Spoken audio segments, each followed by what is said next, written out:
Some of the passages that are in view would include a narrative that we read in the book of Leviticus, which I'll read briefly for you. At the beginning of the 10th chapter of Leviticus, we read this account. Now Aaron's sons, Nadab and Abihu, took their censers and put fire in them, and added incense, and they offered unauthorized fire before the Lord, contrary to his command. So fire came out from the presence of the Lord and consumed them, and they died before the Lord. Now, in this understated, terse description of the death of the sons of Aaron, it seems to indicate for us an example of this swift and capricious manifestation of God's wrath.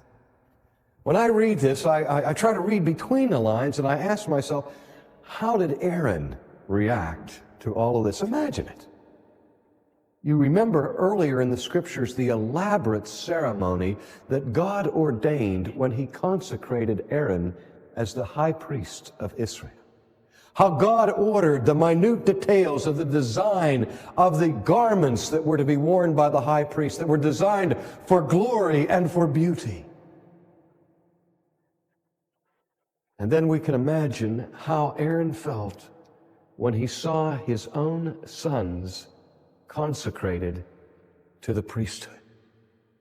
And here are these young priests who they do something that we're not exactly sure what it was, but somehow they came to the altar and they did as young clergy will often do, try a little experimentation, innovation, play little almost adolescent type pranks as they're fooling around in their job and in a sense of immaturity, and without warning and without rebuke, as they offer this strange fire in the altar, wham, God strikes them dead instantly. Can you hear Aaron? He goes to Moses and he says, what's going on here? What kind of a God is it that we serve? I'm devoting my entire life to the ministry and to the service of Yahweh, and what are the thanks that I get? Like that, he takes my sons for a small transgression. Moses then said to Aaron, this is what the Lord spoke of when he said, among those who approach me, I will be regarded as holy. And in the sight of all of the people, I will be honored. And then we read these words, and Aaron held his peace. You better believe Aaron held his peace. When the Almighty comes down and said, look, Aaron, I know that this is crushing to you, that I have taken the lives of your sons, but do you remember when I established the priesthood? Do you remember the day I set you apart and consecrated you for that holy task? That I said that there are certain principles I will not negotiate with my priests. I will be regarded as holy by anyone who dares to presume to minister in my name. And before the people, I will be treated with reverence. And when God spoke, Aaron shut up. And so instinctively, involuntarily, Uzzah stretched forth his hand to steady the ark, to make sure that this throne of God would not fall into the mud. And what happened? The heavens opened, and a voice came down saying, thank you, Uzzah. No. As soon as Uzzah touched the holy ark of God, God struck him dead. I remember reading a Sunday school curriculum in one of the denominations I used to work with. Came from our headquarters, and I looked at passages like this, and it said, now, we understand that these kinds of stories that we read in the Old Testament, like Uzzah and Nadab, like God's destroying the whole world with a flood, men, women, and children. Of God's ordering the harem, telling the Jewish people to go into the land of Canaan and to slaughter all of the inhabitants of Canaan, men, women, and children, that this can't possibly be a manifestation of the real character of God. But we have to understand these stories in the Old Testament simply as ancient, primitive, pre-scientific, semi-nomadic Jewish people who interpreted the events that they saw in light of their own peculiar theology.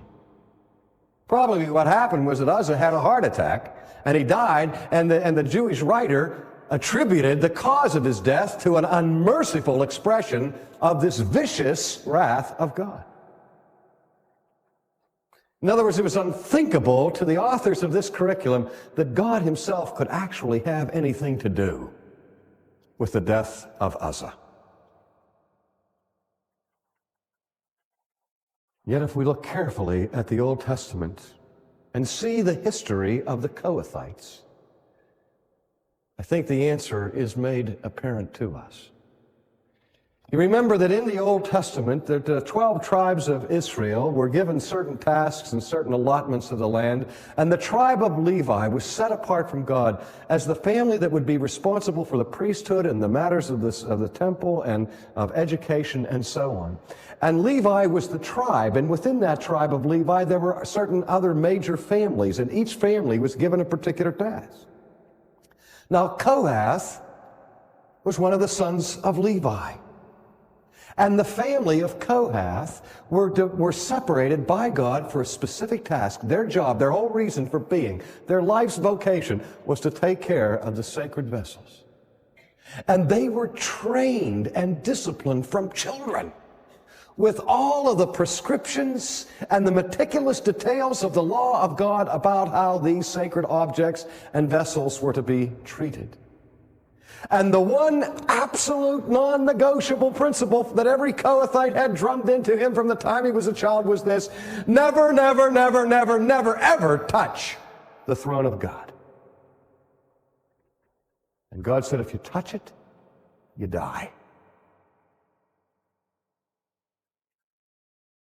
First place, we wonder why in the world the ark was being transported in an ox cart. It was to be transported on foot. There were loops at the edge of the throne through which staves were inserted to make sure that no human hand touched that throne. But instead they were in a hurry, and they put it in the ox cart, and they're going down, and Uzzah did the unthinkable. He touched the throne of God. But we say, so wait a minute. Why did he do it? His motive was pure. He was trying to preserve the throne of God from being desecrated by the mud. But the presumptuous sin of Uzzah was this, ladies and gentlemen. He assumed that his hands were less polluted than the dirt. There was nothing about the earth that would desecrate the throne of God. The earth was lying there on the ground doing what God has called earth to do, being dirt, turning to dust when it's dry and turning to mud when it's mixed with water. It obeys the laws of God day in and day out, doing exactly what dirt is supposed to do. Have you ever stopped to consider what is involved in the slightest sin? In the slightest sin, beloved, I am saying that my will has a right that is higher than the rights of God. It terrifies me in our culture that people do things like abortion and say they have the moral right to do it. If I know anything about God, I know God never has given anyone the moral right to do something like that. And I shudder to think of what will happen when a person stands before God and said, I had the right to do that. Where did you get that right?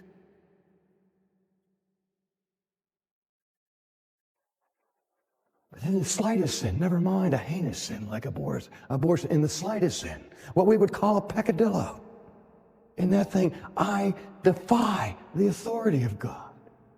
I insult the majesty of God. I challenge the justice of God.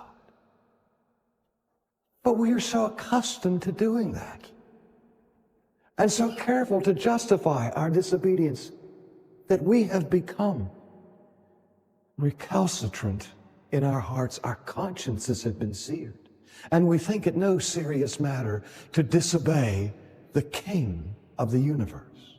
I call it cosmic treason.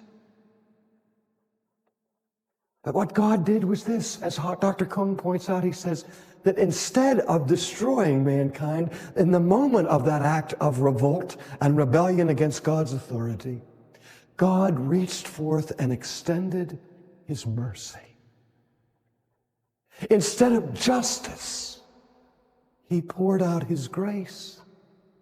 And the history of the Old Testament, beloved, is the history of repeated episodes of the manifestations of God's gracious forbearance and merciful forgiveness towards a people who disobey him day in and day out.